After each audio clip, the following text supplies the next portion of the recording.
वालेकुम, मेरा नाम मोहम्मद रजब है और मेरे टॉपिक का नाम सीइंग द अनसीन पे मैंने काम किया है। छुपे हुए राज या छुपी हुई बातें, मोस्टली जो हमारे घर पे कैटलॉग्स या मैगजीन्स वगैरह आते हैं उस पर मैंने काम किया है। वहीं से मैं इंस्पायर होके उस पर काम किया है, जो वहाँ पे फ़ोटो शूट या फ़ोटोग्राफ यूज़ होते हैं। और हम सिर्फ उनकी ब्यूटी या उनकी खूबसूरती देखते हैं, हम ये नहीं देखते उन्होंने सर्वाइव कैसे किया है अपनी लाइफ में या उनका लाइफ स्टाइल क्या है।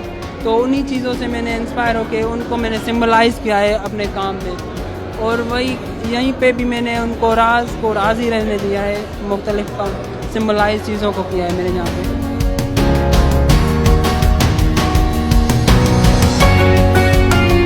अस्सलाम वालेकुम, मेरा नाम फारिया अजीज़ है। मैं मटियाई डिस्ट्रिक्ट से हूँ और फाइन आर्ट डिपार्टमेंट से। जैसे कि आज हमारा फाइनल ईयर का थीसिस चल रहा है, तो मेरा टॉपिक है कश्मीर। कश्मीर को मैंने अपने पेंटिंग में पेंट किया है और पाकिस्तान और इंडिया को कॉइन्स में। जैसे कि ये इशू दोनों कंट्रीज़ का है और उसके बीच में मैंने कश्मीर बनाया है। कश्मीर पे इंडिया का कब्जा है। जैसे कि मैंने अपनी पेंटिंग में बनाया है कि कश्मीर पे इंडिया ने अपना लॉक लगा के रखा है। उनको आज़ादी नहीं दी जा रही है कहीं जाने की, उनको ना बस अपने इशारों पे चला रहे हैं। जैसे हम कठपुतली को अपने इशारों पे चलाते हैं ना, तो जैसे कश्मीर का भी यही सीन है, इंडिया उनको अपने इशारों पे चला रही है। और मेरा मैसेज है कि कश्मीर को एक अलग से रियासत दी जाए, जहाँ पे वो भी अपनी आज़ादी उनको भी मिले और वो भी आज़ाद से रह सके। Thank U.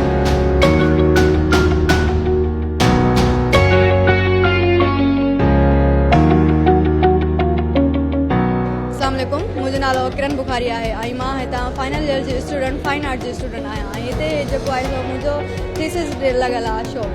सो हिन में मुंहिंजो टॉपिक आहे मोमेंट्स ऑफ लाइफ, जेके ज़िंदगी जा लम्हात आहिनि मां उहे पेंट कया आहिनि। पर जेको तव्हां क्लॉक नज़र अची रहियो आहे, इहो क्लॉक जेको आहे मां हिकिड़ो सिंबोलिकली तौर ते यूज़ कयो आहे, हिकिड़ो मोमेंट खे पंहिंजे खे शो करण लाइ। हिन मां पंहिंजे मूमेंट्स ॾेखारियूं पर हिकु क्लॉक जे थ्रू। हिन जो मुंहिंजो मक़सदु इहो आहे त जेको हिकिड़ो क्लॉक खे रुगो माण्हू हिकिड़ी घड़ी जे तौर ते ॾिसंदा आहिनि, पर क्लॉक जे थ्रू असां पंहिंजे मूमेंट्स बि शो करे सघूं था, असां ॿियूं बि ॻाल्हियूं बि शो करे सघूं था। एज़ एन आर्टिस्ट असां क्लॉक खे ॿिनि शयुनि में बि यूज़ करे सघूं था, सिर्फ़ु टाइम खे न। माण्हू ॾिसंदा त रुगो हे टाइम ठहियलु आहे, पर हिन जो मक़सदु हरगिज़ न आहे, इहो टाइम न आहे, इहो मोमेंट्स ऑफ लाइफ आहे। Thank U.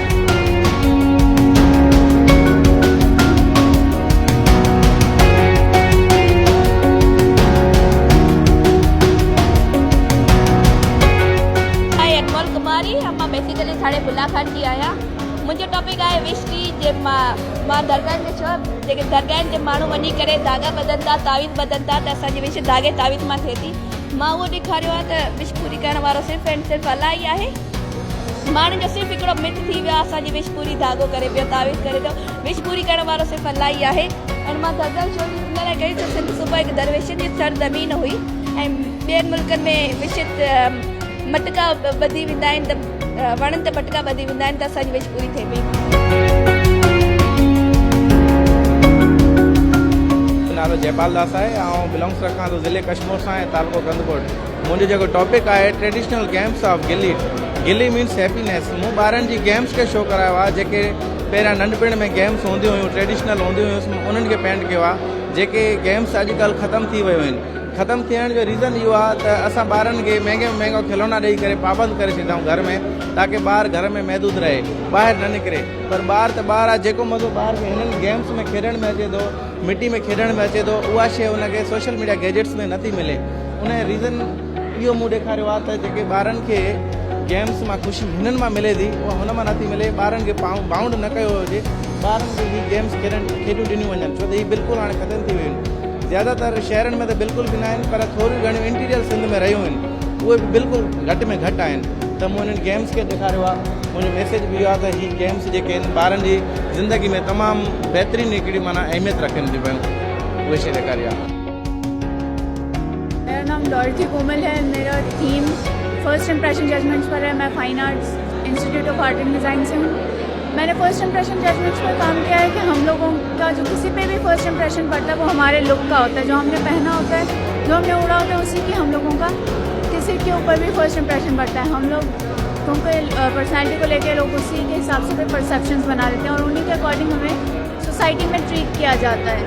और इसी बेसिस पे मैंने ये स्केलेटन बनाए हैं कि हम लोग अंदर से तो सब इंसान एक ही तरह के, सबके अंदर एक ही तरह का ढांचा, लेकिन जो उसने ऊपर पहना हुआ है, ऊपर ओढ़ा हुआ है, उसी की वर्थ है, उसी की वैल्यू है और उसी के अकॉर्डिंग हमें सोसाइटी में ट्रीट किया जाता है। ऐं सम्झां थो पियो त माना हीउ प्रोग्राम थींदा रहंदा आहिनि, पर जेको एनुअल प्रोग्राम थीसिस जो हिन जो आहे उहो तमामु एक्सीलेंट हूंदो आहे ऐं परे परे खां कॉलेजनि जा ॿार स्कूलनि जा ॿार ईंदा आहिनि ऐं हिन खे ॾिसी करे ॾाढो माना मुतासिर थींदा आहिनि ऐं आउं सम्झां थो त इहे प्रोग्राम ओवरऑल थींदा रहनि त इन में ॿारनि खे इलाही जेको आहे माना फ़ाइदो पवंदो, छाजे करे जो माना नेचुरली हिन में जेके शयूं नज़र अचनि थियूं पियूं उन्हनि जे हिसाब सां बि ऐं माण्हुनि जो ॿारनि जो विहन बि क्लियर थिए थो पियो त हीअ तस्वीरूं कंहिंखे जेको आहे माना डिपिक्ट कनि थियूं पियूं ऐं सम्झां पियो त इहो तमामु बहितरु जेको आहे प्रोग्राम आहे।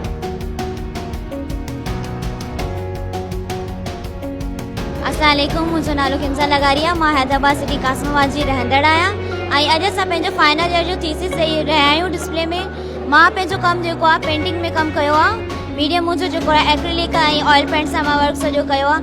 मुंहिंजो जेको टॉपिक आहे उहो चाइल्डहुड मेमोरी ते। मां इलाही घणी इंस्पायर्ड आहियां पंहिंजी चाइल्डहुड मेमोरी ते ऐं जेको आहे मां पंहिंजे माइंड में जेके मुंहिंजूं इमेजिस हुयूं, ख़ासि ख़ासि यादियूं, उन्हनि खे ई मां पेंट कयो आहे इमेज खे खणी करे। ऐं तव्हां ॾिसी रहिया आहियो बैकग्राउंड में जेको मां कलर कयो आहे इहो मां इन करे कयो आहे त जेको बचपन में माण्हू हूंदो आहे बेखौफ़ कमु कंदो आहे। ॿार जेको आहे उनखे कंहिं शइ जी टेंशन न आहे हूंदी, कुझु सोचंदो न आहे, बसि फ्रीली वर्क करे छॾींदो आहे। ऐं कलर्स आहिनि असांखे इलाही घणा अट्रैक्ट कंदा आहिनि, इन करे मां जेको आहे कलर्स खे ऐं इमेजिस के थ्रू जेको पंहिंजो वर्क ॾेखारियो आहे। जेके अॻिला माण्हू आहिनि उहे बि ॾिसी करे पंहिंजी बचपन यादि था कनि।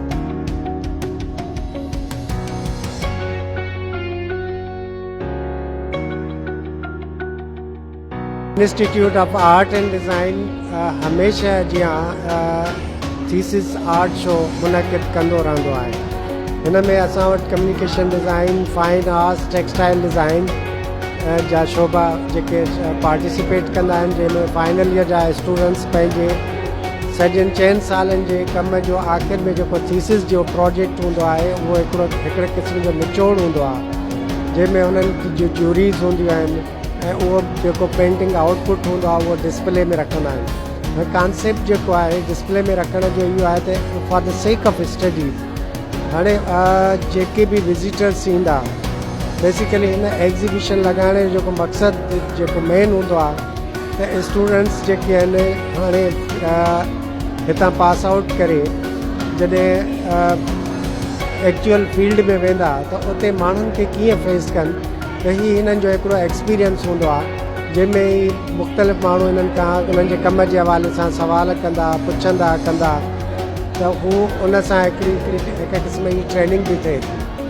ऐं ॿी ॻाल्हि इहा आहे त इंस्टीट्यूट में हिन क़िस्म जो एहतमाम करण जो जेको मेन मक़सदु इहो बि हूंदो आहे त असांजा जेके जूनियर स्टूडेंट्स आहिनि उन्हनि जो हिकिड़ो माइंड सेट ठहंदो त भई अॻिते हली उन्हनि खे बि हिन क़िस्म जूं एग्ज़िबिशन्स करणियूं आहिनि ऐं हिन खां वधीक जेको आहे कमु जेको आहे करे ॾेखारणु।